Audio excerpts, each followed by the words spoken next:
កិច្ចចាប់ផ្ដើមនមស្ការសូមនមស្ការចំពោះគុណប្រតនត្រ័យទាំង3គឺព្រះពុទ្ធព្រះធម៌និងព្រះសង្ឃជាទីគោរពសក្ការៈពងពោះបំផុត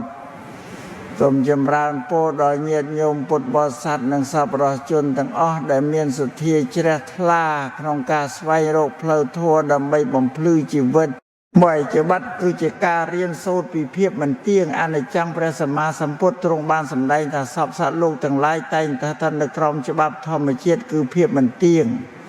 អ្វីដែលយើងមាននៅថ្ងៃនេះមិនថាទ្រព្យសម្បត្តិបុណ្យស័ក្តិរូបសម្បត្តិឬសូម្បីតែមនុស្សដែលយើងស្រឡាញ់ក៏គង់នឹងប្រែប្រួលនឹងបាត់បង់ទៅវិញនៅថ្ងៃណាមួយជាមិនខានការអប់រំការបដឹងថាអ្វីមិនទៀងយើងមិនត្រូវរស់នៅដោយការធ្វេសប្រហែសឡើយគម្រោងចាំដល់ចាស់ទើបធ្វើបុណ្យគម្រោងចាំដល់មានទើបចែករំលែក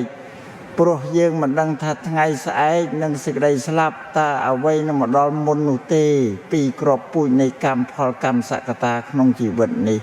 គ្មាននរណាម្នាក់អាចជៀសផុតពីផលនៃទង្វើរបស់ខ្លួនឡើយព្រះអង្គប្រៀបធៀបកម្មទៅនឹងក្របពូជជូរឲ្យផលជូរបើអ្នករស់នៅដោយការប្រើពាក្យសម្ដីអាក្រក់ចិត្តចំណែនជាបាតអ្នកនឹងទទួលបានមកវិញនៅសត្រូវនិងសេចក្តីក្តៅក្រហាយក្នុងចិត្តពូជផ្អែមឲ្យផលផ្អែមបើអ្នកសាបព្រោះក្តីស្រឡាញ់ការអត់ឱននិងការជួយសង្គ្រោះអ្នកនឹងទទួលបាននៅមិត្តល្អនិងសន្តិភាពផ្លូវចិត្តចំណាំកុំបន្ទោសព្រំលិខិតឬទេវតាការបើជីវិតជួបទុក្ខលំបាកប៉ុន្តែត្រូវពិនិត្យមើលសកម្មភាពខ្លួនឯងហើយចាប់ផ្ដើមសាងកម្មថ្មីដែលល្អចាប់ពីពេលនេះតទៅបន្បីតម្លៃនៃកតញ្ញូតាធម៌ការដឹងគុណក្នុងពុទ្ធសាសនាកតញ្ញូតាធម៌គឺជាសញ្ញាណនៃមនុស្សល្អជីវិតដែលរុងរឿងមិនមែនផ្អែកលើតែចំណេះដឹងខ្ពង់ខ្ពស់ប៉ុណ្ណោះទេប៉ុន្តែផ្អែកលើការស្គាល់គុណមេត្តាបិតាលោកគឺជាប្រកោណប្រព្រំក្នុងផ្ទះការមើលថែទាំលោកទាំងពីរឲ្យមានសេចក្តីសុខគឺជាមង្គលដ៏ឧត្តមបំផុតដែលនាំឲ្យជីវិតរីកចម្រើន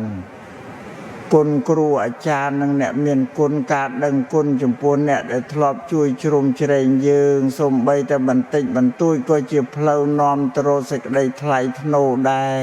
4ការឈ្នះខ្លួនឯងនិងការគ្រប់គ្រងចិត្តសង្គ្រាមដែលពិបាកឈ្នះបំផុតមិនមែនសង្គ្រាមលើសមរភូមិឡើយប៉ុន្តែគឺជាសង្គ្រាមជាមួយចិត្តខ្លួនឯងសេចក្តីលោភធ្វើឲ្យយើងមិនស្គាល់ពាក្យថាគ្រាន់សេចក្តីខឹងធ្វើឲ្យយើងបាត់បង់សតិនិងបំផ្លាញទំនាក់ទំនងល្អក្នុងរយៈពេលតែ1វិនាទីសេចក្តីវង្វេងធ្វើឲ្យយើងមើលមិនឃើញខុសត្រូវអាក្រក់ល្អការមានសតិការដឹងខ្លួនគឺជាអាវុធសម្រាប់ទប់ទល់នឹងអារម្មណ៍ទាំងនេះកាលណាមានសតិយើងនឹងមិននិយាយពាក្យដែលធ្វើឲ្យគេឈឺចាប់និងមិនធ្វើទង្វើដែលនាំឲ្យខ្លួនឯងស្ដាយក្រោយ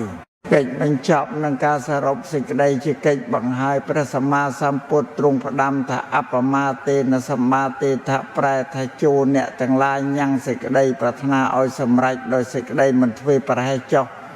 ផ្លូវទៅកាន់សេចក្តីសុខមាន3ដំណាក់កាលទៀតចេះចែករំលែកកាត់បន្ថយចិត្តកំណាញ់សិលមានវិន័យក្នុងខ្លួនមិនបំពានអ្នកដទៃភាវនាអប់រំចិត្តឲ្យស្ងប់បង្កើតបញ្ញាសុបិនកុសលដែលកើតចេញពីការស្ដាប់និងការរៀនសូត្រនៅធម៌អប់រំនេះជួយបីបាច់ថែរក្សាដល់ញាតិញោមទាំងអស់ឲ្យទទួលបាននូវពរជ័យទាំង4ប្រការគឺអាយុវណ្ណៈសុខៈពលៈកបីឃ្លៀងឃ្លាតឡើយ